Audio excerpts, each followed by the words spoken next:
Веќе 20 на дена производителите на индустријска пиперка го даваат својот род на зелениот пазар. Во овој прв производствен циклус, градинарите ја продаваат црвената капија за индивидуално и за индустријско производство по цени кои се движат во разлика од класата. На она експер класа, која што за свежо се извезува некаде околу 25 денари, додека она што оди за преработвачката индустрија, прва и втора, така наречената прва и втора класа, се откупува од 18 до 20 денари. Меѓутоа, јас мислам дека ако се земат параметрите цена на чинење за производството на истата и самиот класан, мислам дека на крајот не би требало некое задоволство да има кај нашиот земјоделски производител, бидејќи знаеме дека таа цена барем уназад 15 до 20 години е истата при откупот, а додека ако се земе цената на репроматеријалите со кои се произведуваше пред 20 на години и сега мислиме драстично поголема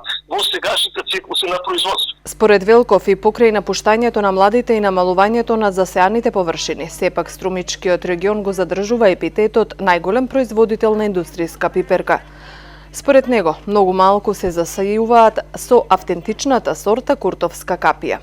Меѓутоа, сега можеме слободно да кажеме дека се уште Струмичкиот регион важи како еден од водечките региони каде што се произведува ова земјоделска култура, бидејќи и пред се ќе го спомнеме Прилепско-битонскиот регион во кој што и тука станува збор за производство на индустријска пиперка, меѓутоа тука станува збор за производство пред се на отворени површини, додека карактеристично за нашиот регион е и производство под пластеници, производство кое што драстично ја зголемува цената на чинењето на самото производство. Меѓутоа мораме да потенцираме и податокот дека бидејќи тука се контролирани условите и доаѓаме и до поголеми количини од единица површина од истиот производ. Над 80% од откупената пиперка веднаш се извезува. Според Велков, она што ќе остане на домашниот пазар ни оддалеку не може да ги задоволи потребите на преработувачките капацитети.